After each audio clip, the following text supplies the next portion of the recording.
말씀 보겠습니다. 마태복음 18장 12절부터 20절의 말씀입니다. 마태복음 18장 12절부터 20절의 말씀을 우리 함께 교독하도록 하겠습니다. 교독할 때 제가 먼저 읽습니다. 너희 생각에는 어떠하냐? 만일 어떤 사람이 양 100마리가 있는데 그 중에 하나가 길을 잃었으면 그 99마리를 산에 두고 가서 길 잃은 양을 찾지 않겠느냐.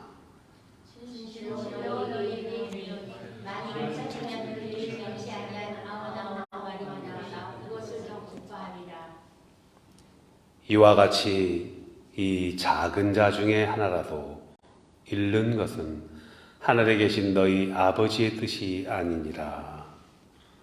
네 형제가 죄를 범하거든 가서 너와 그 사람과만 상대하여 권고하라. 만일 들으면 네가 네 형제를 얻은 것이요, 만일 듣지 않거든 한두 사람을 데리고 가서 두세 증인의 입으로 말마다 확증하게 하라.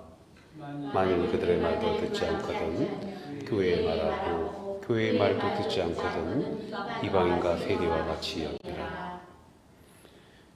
진실로 너희에게 이르노니 무엇이든지 너희가 땅에서 매면 하늘에서도 매일 것이요, 무엇이든지 땅에서 풀면 하늘에서도 풀리리라. 다시 너희에게 이르노니 너희가 중에 두 사람이 땅에서 합심하여 무엇인지 구하면 하늘에 계신 네 아버지께서 그들을 위하여 이루게 하시리라. 같이 읽겠습니다. 두세 사람이 내 이름으로 모인 곳에는 나도 그들 중에 있느니라. 아멘. 우리 주님의 말씀입니다. 두세 사람이 내 이름으로 모인 곳에는 나도 그들 중에 있다. 너희와 함께 있다.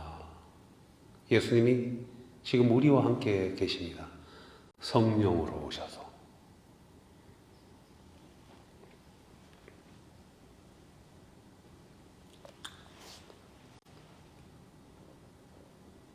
마태복음 18장 1절에서요 보면 이렇게 시작합니다. 제자들이 예수님에게 왔습니다. 선생님, 천국에서는 누가 큽니까? 아마 이렇게 물어보는 제자들의 심중에는 제가 크지요? 장차에서 천국에서는 저에게 높은 자리를 주실 거지요? 이런 것들이 내포되어 있었을 것 같아요. 어떤 제자들이 물어봤는지는 나와 있지 않지만 제자들이 예수님에게 선생님, 천국에서는 누가 제일 큽니까? 우리들의 생각도 이와 비슷하죠. 네, 예수님이 뭐라고 말씀하셨습니까? 우리 중에서요, 많은 사람들이 있는데도 어린아이를 다 데리고 왔어요. 어린아이를 다 안으시고, 천국에서는 이런 어린아이와 같이 되지 아니하면은 큰 사람이 될 수 없다. 이 어린아이와 같이 되어야 큰 자다. 무슨 말씀인지 잘 이해를 못하죠, 제자들이. 1살짜리를 데려왔는지 2살짜리를 데려왔는지는 알 수는 없지만은 우리 잠시 전부 다 아이들이 있을 거예요. 우리들도 어린 아이들 시절을 겪었고. 생각을 한번 해볼까요? 우리 전도사님 손주 계시잖아요. 여기에 칼빈. 이제 돌이 지났으니까 돌 전에 막 말 배우고 옹알이하고 그러면은 뭘 먹고 있는데 달라 그래 보세요. 돌이 지나기 전에는요 입에 있는 것도 갖다 줘. 할머니가 이뻐가지고 좀 줘봐 그러면은 진짜 달라는 게 아닌데 재밌어서 줘봐 그러면 돌이 되기 전에 아이들은요 입에 있는 것도 빼다가 줘요. 그게 천국이에요. 그런데 이 아이가 돌이 되고 2살이 되고 그러면요 근데 안 줘.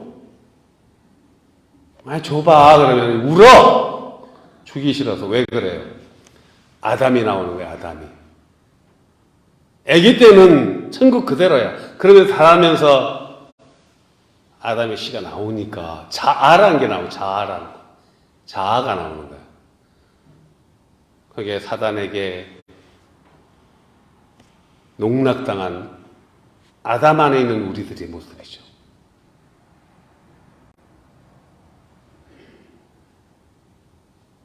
제자들에게 어린아이와 같이 돼.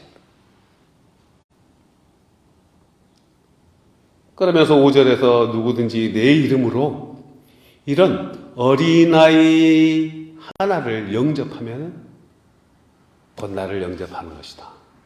어린아이들은 누가 보살펴주지 않으면 살아갈 수가 없잖아요. 자기 힘으로 뭘 노동을 할 수 있습니까? 뭘 할 수가 없잖아요. 먹여줘야 되고 입혀줘야 되고. 우리 주변에 얼마나 연약한 사람들이 있습니까? 연약한 사람들이 우리에게 오면 우리는 피합니다. 본능적으로 피합니다. 왜 그럴까요? 아담 안에 있기에 아담의 잔재가 있어서 그래요. 예수님을 영접한 사람은 구원을 받았어요. 그런데도 불구하고 왜 그럴까요? 영과 혼과 육이 있습니다. 우리에게는. 영, 혼, 육이 있어요. 육은 타락됐어요. 영이 구원을 받은 거예요. 죽어있던 영이 예수님을 영접함으로 영이 살아나는 거거든요. 그런데 이게 혼이 있단 말입니다. 마음이라고도 하고. 영은 우리가 잘 분간이 안 가요. 근데 이 혼이 영에 갔다가 육에 갔다가 하는데 육은 전적으로 타락해서 끊임없이 유혹으로 몰고 가거든요. 그러니까 하루에도 혼이 영에 붙었다, 육에 붙었다 이러는 거예요. 영이 강해지면은 영으로 가요, 혼이. 말씀을 읽고 기도를 하고 찬양을 하고 예배를 하고 그러면은 영이 강해져요, 스트롱해져요. 그러면 혼이 영으로 끌려가요. 그럼 영의 사람이 되는 거예요. 그런데 뒤돌아 나와서 세상에 나가서 어울리고 그러면은 육이잖아요. 육은 전부 다 탐욕이에요. 육은 전부 다 수근수근거리는 거예요. 육은 전부 다 더러운 거예요. 육은 전부 다 어둠이에요. 육은 전부 다 시기 질투예요. 쾌락이에요. 그 혼이 육으로 간다는 말입니다. 왔다 갔다 하는 것이죠. 그래서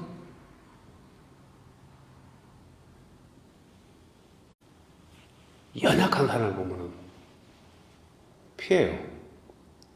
육의 사람들의 특징은 피해요. 내가 저 사람을 통해서 무슨 이익을 얻어야 되는데.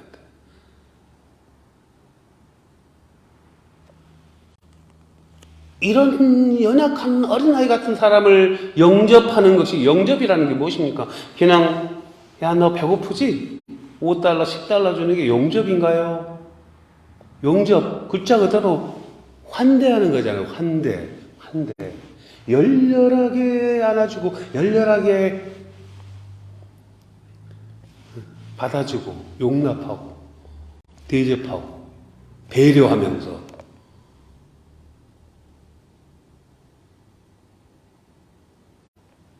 나의 자아를 나타내려고 선행은 그게 선행이 아니죠. 이미 오른손이 한 일을 왼손이 모르게 하라고 그랬잖아요. 예수님에게 영접하는 것이라고 말씀하셨어요. 그러면서 6절에서 누구든지 나를 믿는 이 작은 자 중 하나를 실족하게 하면 차라리 연자 맷돌을 밧줄로 목에다가 묶어가지고 바다에 던져버리는 거하고 똑같다는 거예요. 나올 수가 없겠죠. 죽겠죠.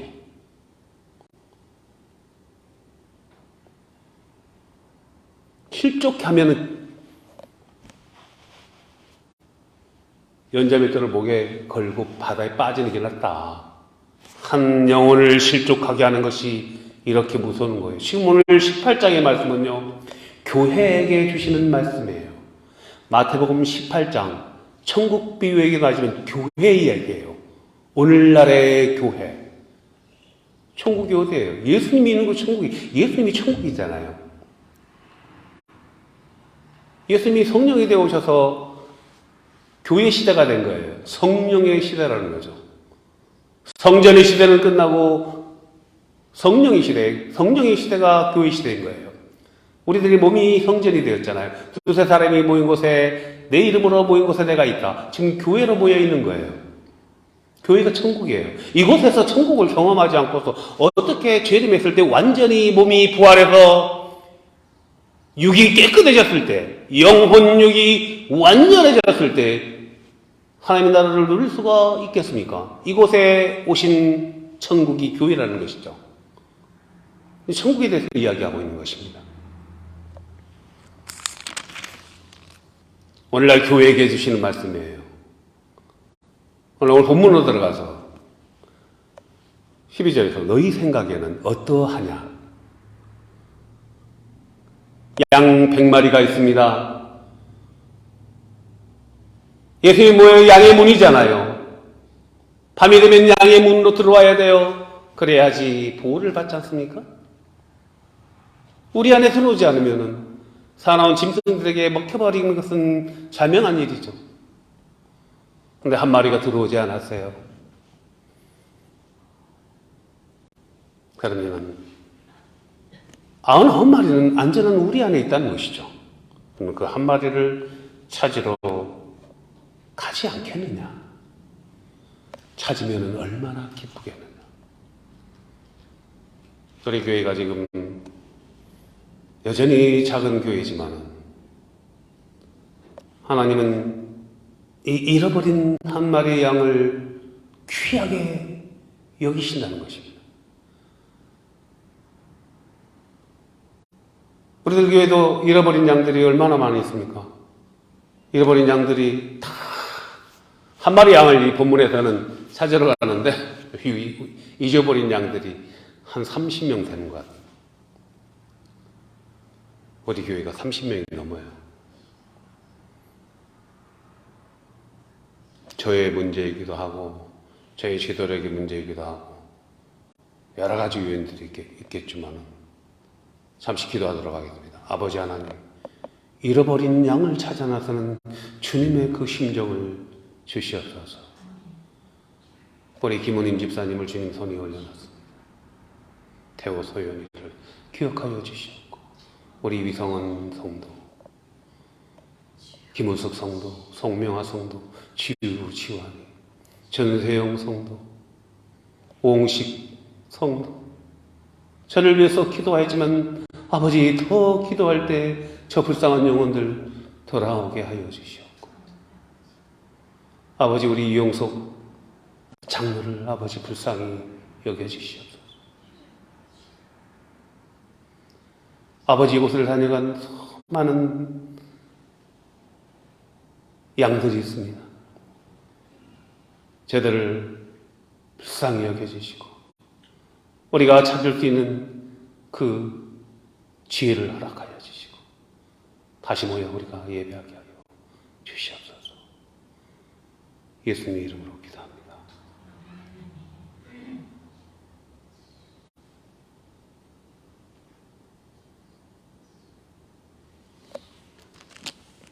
그러시면서요,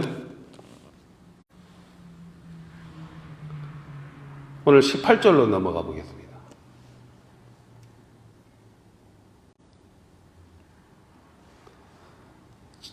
진실로 너희에게 이르노니 무엇이든지 너희가 땅에서 매면 하늘에서도 매일 것이요 무엇이든지 땅에서 풀면 하늘에서도 풀리리라. 그리고 19절, 진실로 다시 너희에게 이르노니 너희 중에 두 사람이 땅에서 합심하여 무엇이든지 구하면 하늘에 계신 내 아버지께서 그들을 위하여 이루게 하시리라. 두세 사람은요, 우리라는 말이 참 중요합니다. 우리는 위대합니다. 왜 위대할까요? 우리는 나를 포함합니다. 우리는 나보다도 강해요. 우리는 나보다도 지혜로워요. 왜요? 우리 안에는 내가 있잖아요. 나를 포함하는 게 우리잖아요. 두세 사람이 합심하여 무엇이든지 구하면은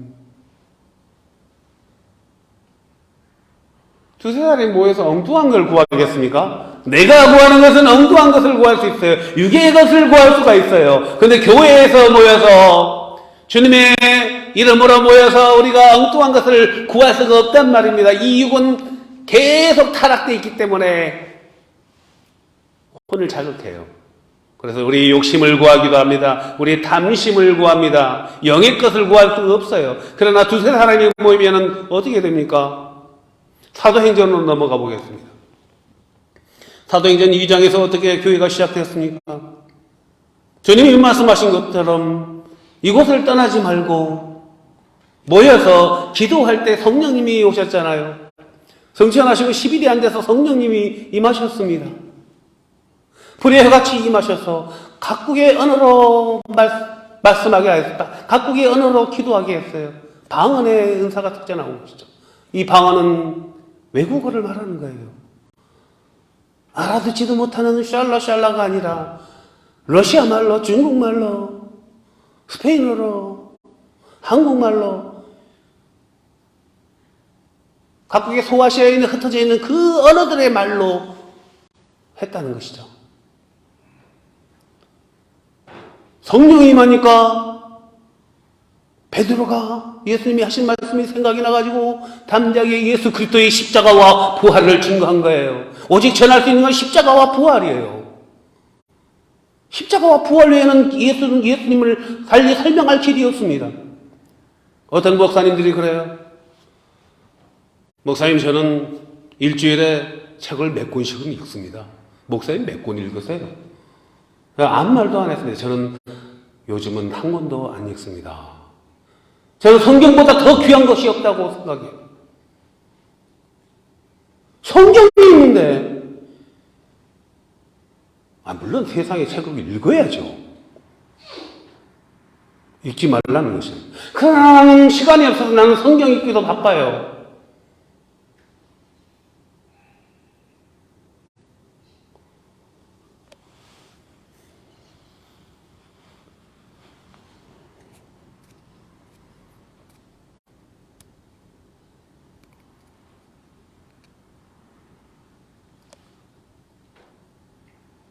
날마다 성전에 모이기를 힘썼어요. 성령이 오시면 교회가 시작되니까. 성령이 오시니까 날마다 성전에 모이기를 힘쓰고. 그리고 오늘 사도행전 2장 46절을 한번 보십시다. 주보에 제가 적어놨는데 갈라디아서 2장 사도행전 2장 46절을 보면은요.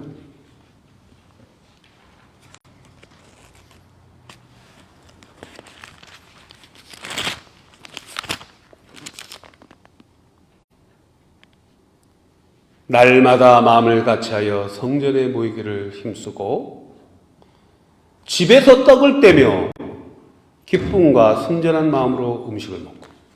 뭐예요? 날마다 성전에 모이기를 힘쓰고, 그리고 집에서 모여서 떡을 떼었다. 우리 김혜자 전도사님 집에서 모여서 떡을 떼기를 힘쓰고, 우리 서정숙 전도사님 집에서 모여서 막 떡을 떼고, 우리 이세라 우리 성도님 집에서 모여서 떡을 떼고, 제일 먼저 성전에 모여서 모이기를 힘쓰고. 성전에 모이면 뭐예요? 기도하고 찬양하고 예배하고요. 그리고 순전한 마음으로 같이 먹었다는 겁니다. 순전한 마음으로. 무언가를 바라는 것이 아니라 순전한 마음으로. 어린아이와 같은 마음으로 달라 그랬더니 입안에 것도 떼어서 입안에 있는 것들 내서 주는 것이 그 어린아이예요. 그 어린아이와 같이 되어야지 천국에서 큰 자가 된다는 거예요. 천국에 들어간다는 말도 되는 것입니다. 그래야 할 때 47절에 보면요. 사도행전 2장 47절. 하나님을 찬미하며 또 온 백성에게 칭송을 받으니 하나님을 찬미하고 날마다 집에서 모여서 떡을 떼고 날마다 성전에 모이기를 심수가면은요. 사람들에게 칭송을 받아요. 와, 뭔가 다른데. 주께서 구원받는 사람을 날마다 더하게 하시니라. 사람들이 노력을 해서 교회가 부흥하는 것이 아니고요. 주께서 믿는 사람을 더하여 주시더라. 교회가 10,000명이 뭐합니까? 안 믿는 사람이 더 많으면 문제가 됩니다. 믿는 사람을 더하여 주시더라. 누구의 역사입니까? 주님이 하신다는 얘기입니다. 주님이.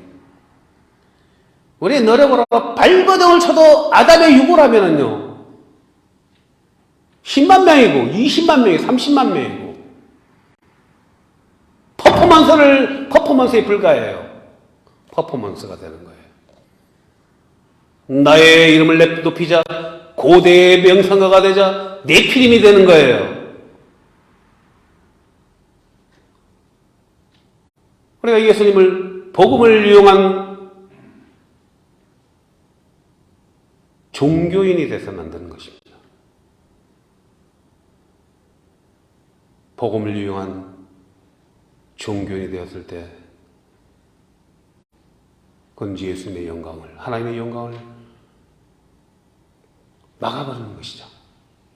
사단이 노리는 쾌락인 것이죠.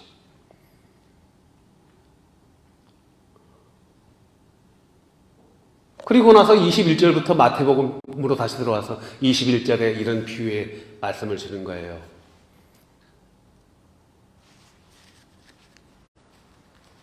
만달란트 탕감받은 종의 비유가 나오는 것이죠. 우리가 잘 알고 있는 만달란트 탕감받은. 예를 들어서 제가 종이야. 종은 아닌데 머슴을 살았다고 쳐. 만달란트 주인에게 빚이 있어요. 만달란트, 완달란트도 갚을 길이 없어. 몇억이에요. 몇십억이에요. 지금으로 돈을 치지만.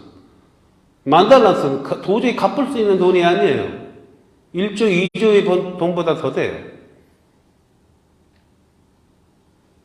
처자식을 다 팔아도 해결이 안 돼요.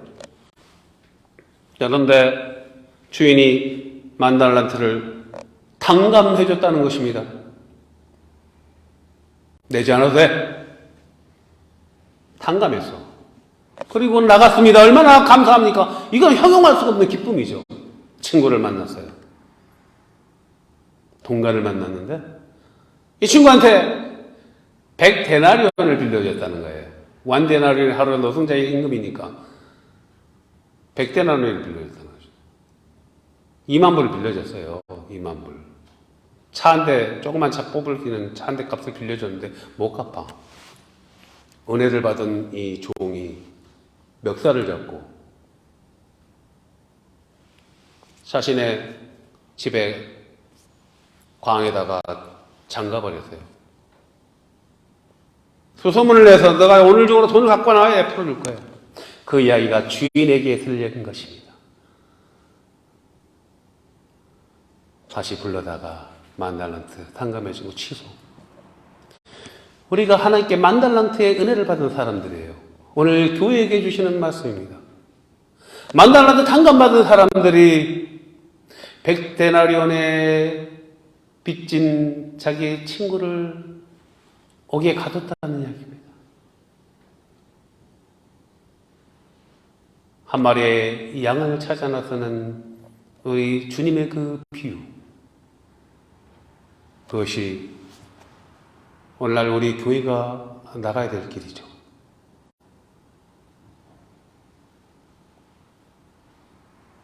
날마다 모여서 성전에 모이기를 힘쓰고 떡을 뗄 때 믿는 신도의 수를 빌리버들을 주님이 보내주시는 것입니다. 우리가 하는 것 같이 우리가 하는 것이 아닙니다. 오늘날 대한민국의 수많은 교회들, 부흥된 교회들, 오늘날 이 미국 우리 한인 디아스포라의 교회들 50년의 역사를 가지고 있는데 사람들이 한 것 같아도요, 목사들이 한 것 같아도요, 하나님이 하셨다는 거예요. 이야기입니다. 하나님이 하신 거예요. 부흥의 역사는 하나님이 하신 것입니다. 한국교회 부흥의 역사도 하나님이 주인공이십니다. 그 하나님께서 우리와 같은 작은 교회를 통해서 하나님이 놀라운 일을 성취할 줄로 믿습니다. 우리 수요 예배 찬양을 하고 있습니다. 7명 모일 때도 있고 12명 모일 때도 있습니다. 숫자가 중요할 것 같아서요. 예배를 주관하시고 운행하시는 분은, 교회는 성령의 역사로 한다는 얘기입니다. 한 영혼을 위하여 기도하면서 베드로가 물어봤잖아요. 7번 용서해 주면 됩니까? 예수님 뭐라고 했습니까? 같은 실수 허물을 70번에 7번이라도 용서해 주어라. 그것이 천국 백성의 사명인 것이죠. 그러한 삶을 우리가 성령의 조명으로 살아가는 우리 교회 되기를 주님의 이름으로 축복합니다. 기도하겠습니다.